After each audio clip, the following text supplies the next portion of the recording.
Assalamualaikum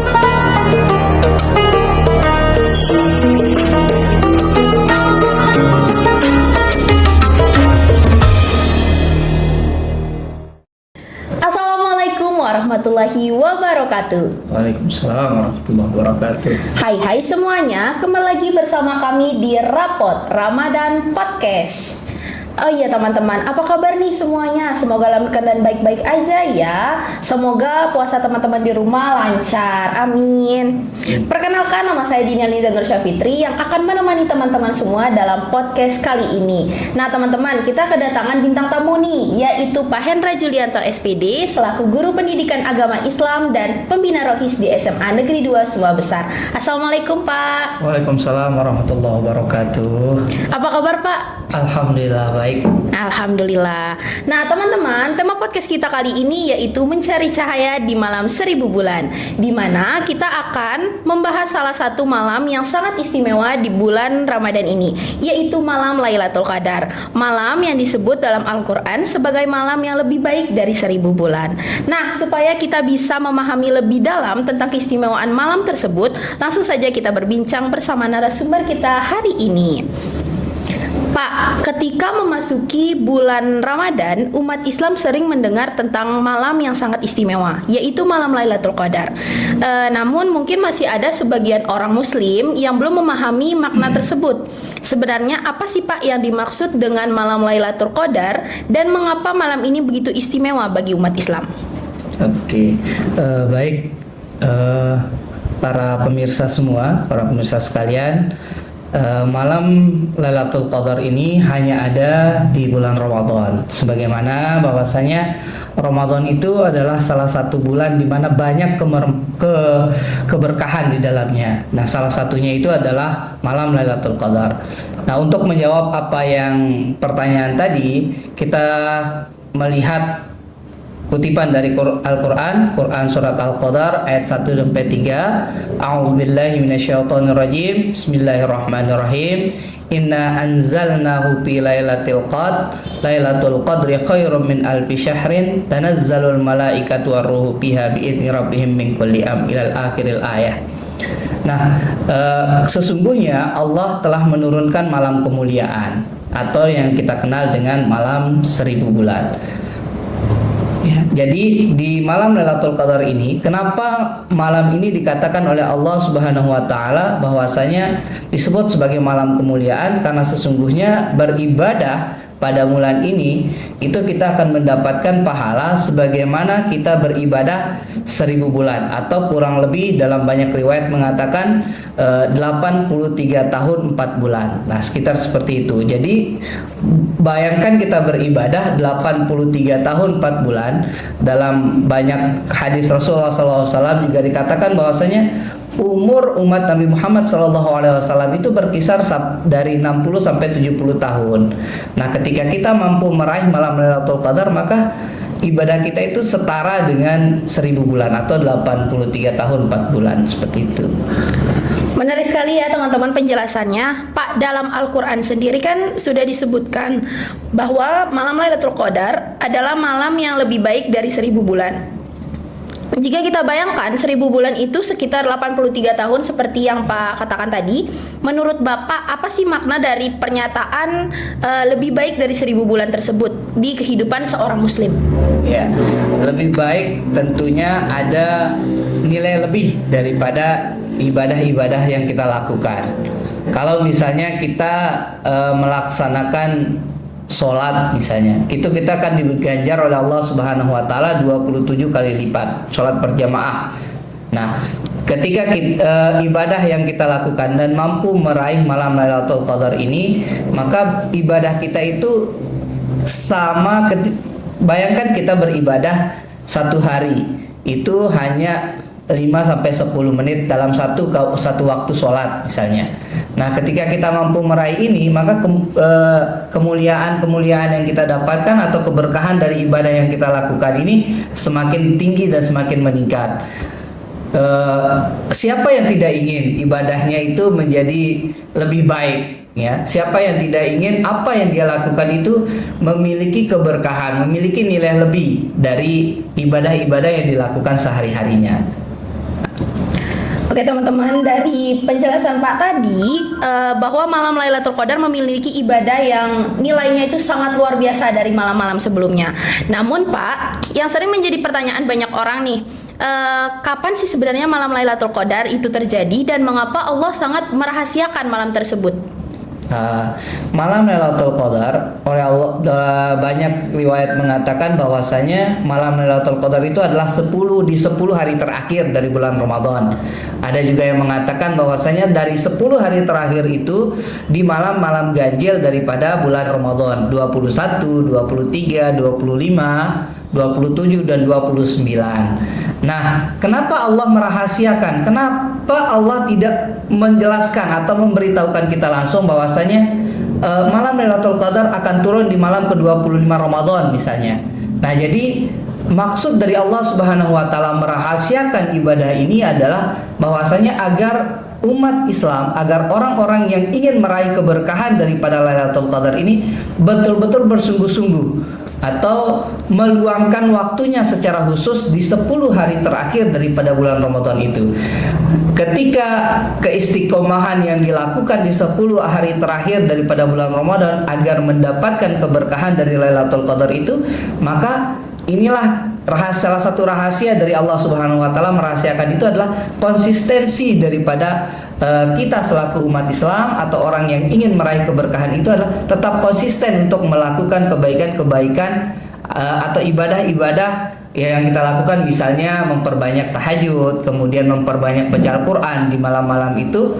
Nah, inilah yang kemudian konsistensi kita diharapkan oleh Allah Subhanahu wa taala dalam beribadah. Jadi tidak ketika Allah menyatakan di malam 25 akan datang malam Lailatul Qadar misalnya, maka kita hanya konsisten ibadah atau kita hanya berdiam diri, kita hanya beriktikaf di malam 25 Ramadan itu saja. Nah, inilah salah satu dari alasan kenapa Allah merahasiakan dari malam Lailatul Qadar itu. Oh iya Pak, kan seperti yang Pak sebutkan tadi, banyak sekali sekarang apalagi di dalam media sosial tentang simpang siur antara amalan-amalan apa sih yang harus dilakukan pada saat malam Lailatul Qadar. Nah Pak, sebenarnya yang paling inti yang kita amalkan di malam Lailatul Qadar itu apa sih Pak untuk mendapatkan keberkahannya?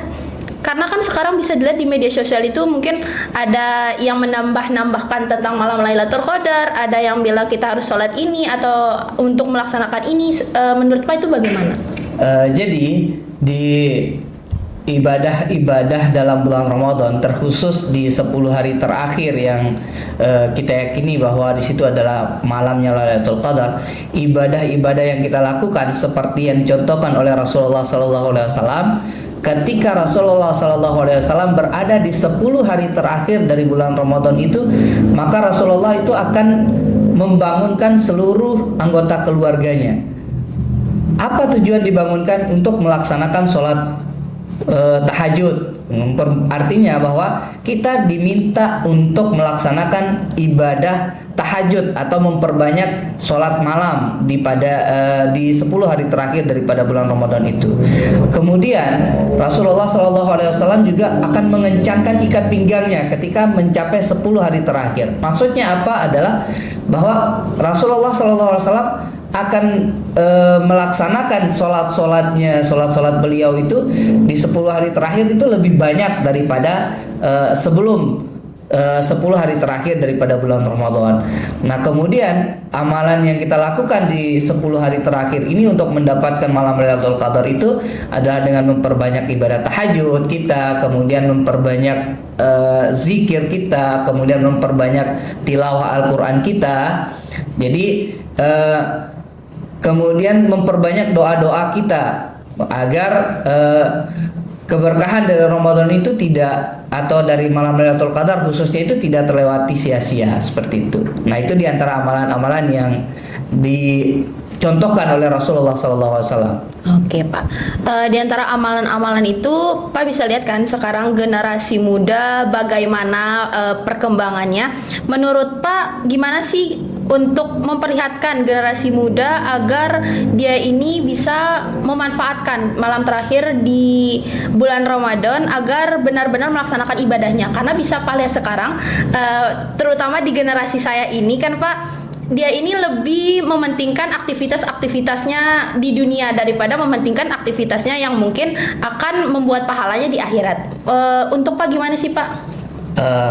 Nah, ketika kita berbicara terkait dengan generasi saat ini, ya, yang bisa kita katakan bahwa sebagian besar daripada generasi ini seakan-akan itu jauh daripada ibadah-ibadahnya, lebih banyak waktu yang terbuang untuk gadgetnya, sementara ibadah-ibadahnya itu dikesampingkan.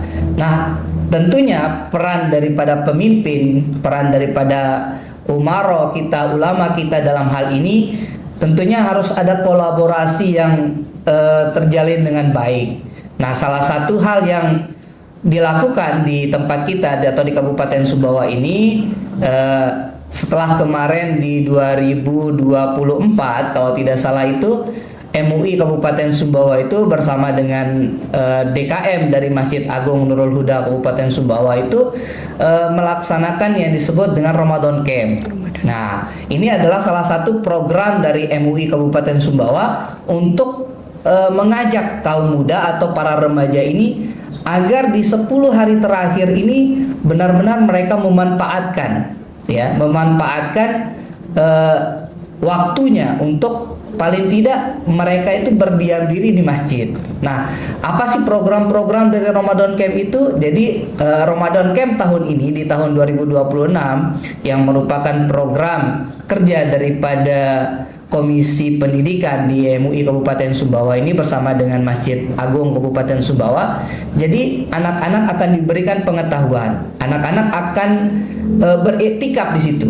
Ya, untuk tahun ini agak ada 5 malam, yaitu mulai nanti malam pembukaannya sampai dengan di hari Ahad nantinya. Nah, ini salah satu upaya yang dilakukan oleh MUI Kabupaten Sumbawa untuk mengajak kaum muda atau pelajar dalam hal ini yang fokusnya pesertanya itu adalah pelajar SMP dan SMA untuk kegiatan ini. Nah, inilah salah satu upaya yang dilakukan oleh MUI Kabupaten Sumbawa mengajak agar anak-anak muda ini bisa memanfaatkan waktunya untuk beribadah kepada Allah Subhanahu wa taala.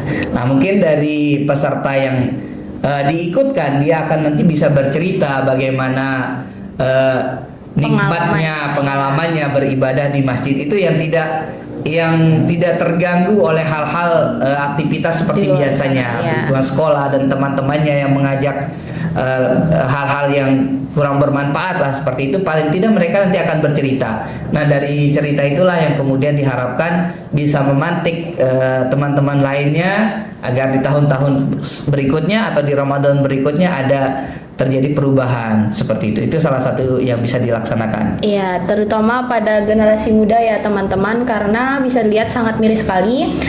Apalagi Pak tentang yang mokel-mokel itu, Pak pasti udah tahu kan, yang sangat dinormalisasikan oleh generasi muda saat ini. Tanggapan Pak gimana sih? Ada hal yang miris dalam artian kita mengajarkan kaum muda untuk bagaimana berpuasa dengan baik dan lain sebagainya. Tapi ada juga yang mengatakan bahwasanya kejahatan itu terjadi bukan karena ada niat, ya, bukan karena ada niat dari pelakunya. Nah, tetapi karena ada kesempatan. Nah, salah satu kesempatan sebenarnya ini yang diciptakan oleh oleh regulasi kita, di mana misalnya sekarang itu dengan adanya MBG. Nah, dengan adanya MBG ini salah satu mudaratnya adalah anak-anak kemudian mokel dan lain sebagainya yang tadinya memang tidak ada niat, tetapi karena ada temannya yang tidak berpuasa, kemudian temannya juga ayo sudah ya seperti ajakan-ajakan yang tidak enak gitu kan. Pak. Kan artinya kaum muda ini biasanya ya masih labil lah. Masih sering atau lebih enak dia ketika diajak oleh temannya gitu. Nah, ini salah satu dampak buruk dan juga bagian dari kritisi kami kepada pemerintah khususnya. Kenapa sih harus ada MBG di Ramadan itu? Ya, kalaupun memang harus ada MBG di Ramadan, maka kemaslah dalam bentuk yang lain seperti itu.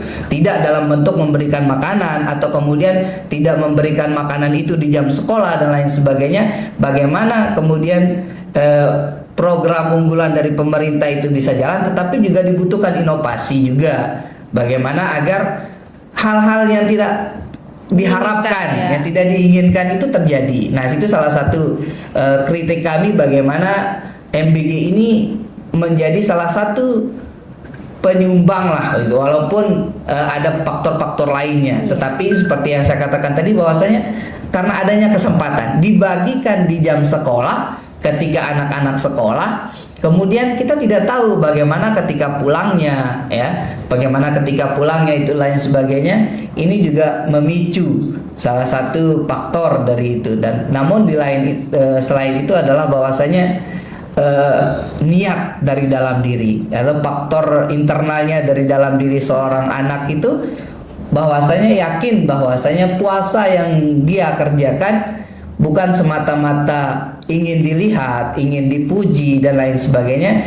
Ketika niatnya mantap di dalam hatinya, ada MBG atau tidak ada MBG, ini kembali lagi dia akan tetap berpuasa sebagaimana biasanya. Nah, kembali kepada bagaimana memantapkan niat untuk berpuasa, itu yang lebih penting, seperti itu.